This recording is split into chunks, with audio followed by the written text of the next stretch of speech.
Kandia with Kandia Haynesworth Designs. Thank you so much for joining in today. I have a video request coming from Patricia from Florida. She is a student enrolled in my embroidery mentoring program for home-based embroidery business owners.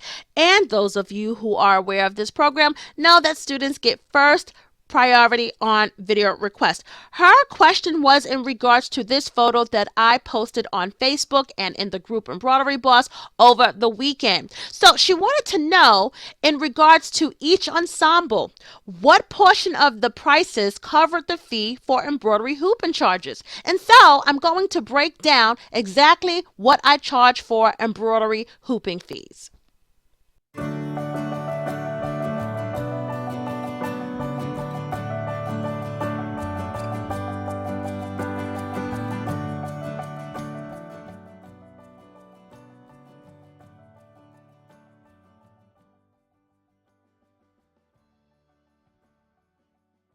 I charge a big fat zero.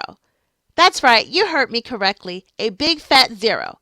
And so for this embroidery ensembles, the customer was charged $0 for embroidery hooping fees because in my business, there are no embroidery hooping fees. Customers are not charged for this service. Are you shocked?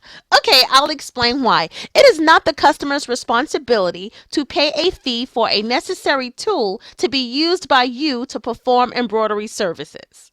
Embroidery hoops are essential to machine embroidery and embroidery business owner as a cake pan and an oven is to a baker. Without these tools, order request cannot be fulfilled.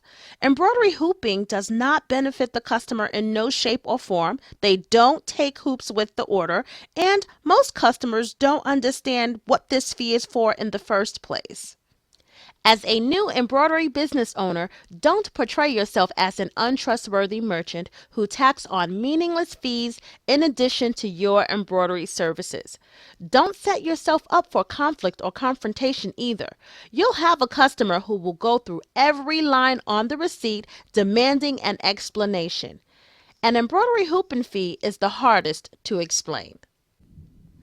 Now, before some of you seasoned embroidery business owners get upset with me and send me nasty notes or post rude comments below, consider this.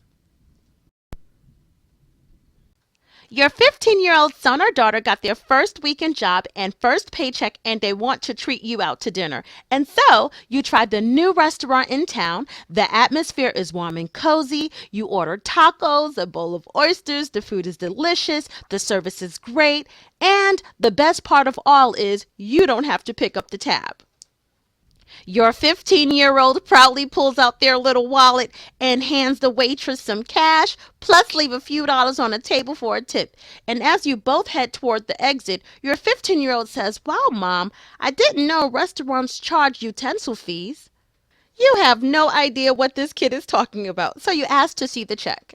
Okay, so as your eyes are scanning down the receipt, you see the tacos, you see the oysters, you see the subtotal, and the tax, and utensil fees?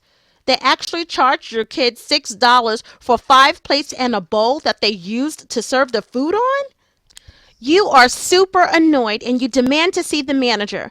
And as you are talking to the manager and he is trying to explain to you the cost of plates and utensils and bowls, he gets smaller and smaller because you feel your voice getting louder and louder.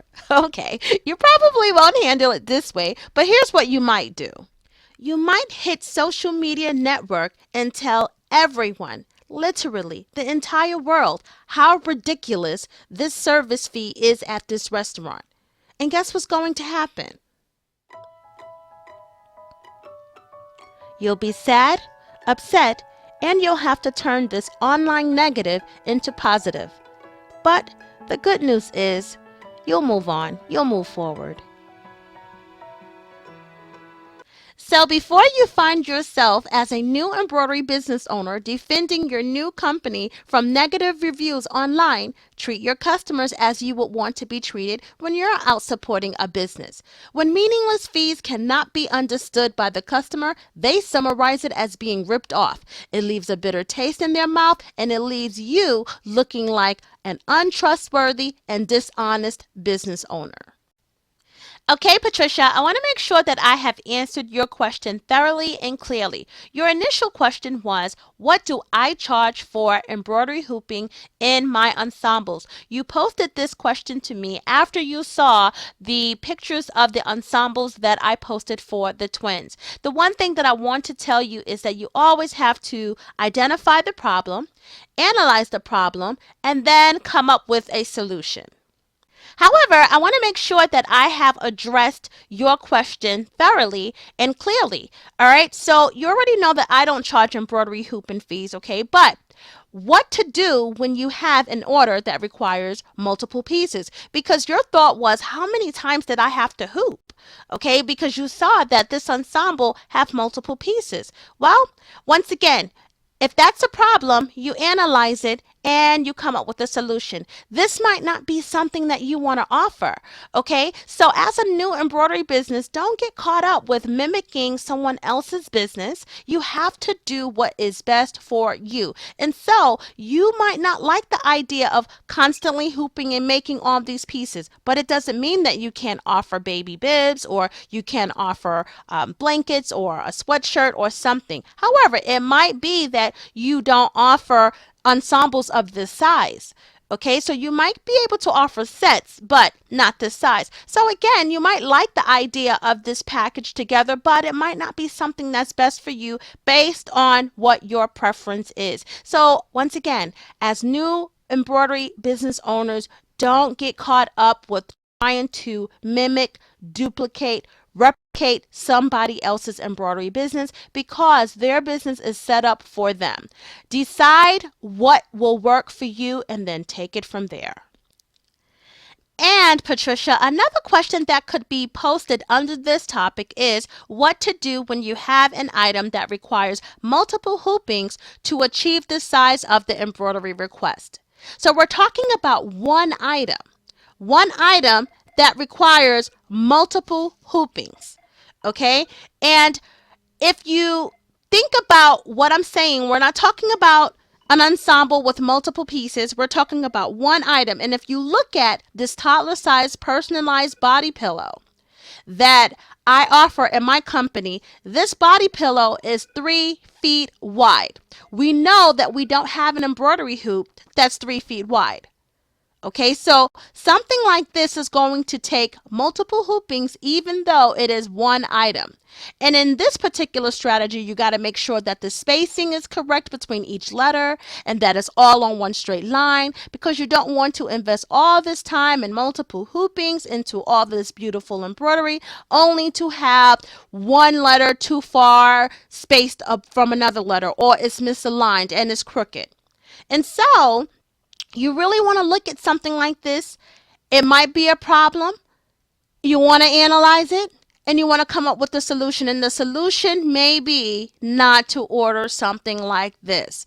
All right. And so one of the things that I cannot stress enough is, once again, don't get caught up with doing what everyone else is doing because you like it. You might like something, but it might not be for you. I happen to love crocheting and knitting, but I don't know how to do it. I love the look of it. My sisters do it, but it takes entirely too long. Okay, now that's after analyzing myself. I love the way it looks, but it's not for me. I sew, I embroider. Why? Because those produce fast results. One baby blanket, even if with the finest embroidery and with the best sewing skills, you can get it done an hour, 2, 3 hours, 4 hours tops, not 4 weeks like a crocheting a blanket. And so that's not for me. So once again, I want to really stress that, with all these things that and challenges that you will incur as a new embroidery business owner, this is the solution that you have to come up with. And the solution will be, the formula that you have to come up with. And the end result have to be what is best for you. Okay? So that's all I have for today. Thank you so much for joining in. If you like this video, give it a thumbs up. If you want to subscribe to my channel, I surely would appreciate it. And you can also come and visit me in the group Embroidery Boss if you are business owner or a hobbyist. You have to answer the questions, though. I'm finding that a lot of people are trying to add their friends and family members, and or people are requesting, to get into the group, and they're bypassing the three questions. I am not even considering anyone who doesn't take the time to answer the three questions. No more allowing anyone to come into the group. We are a group of embroidery business owners. We are exchanging trade secrets. We are venting. We are sharing things that we are thinking about. And this is not for the public. So I am sorry. If you're not serious about having an embroidery business, or, taking your hobby to the next level, or enhancing your hobby, and you don't have nothing to show that you are a hobbyist or an embroidery business owner, or you don't even take the time to answer the questions, you will not be in the group.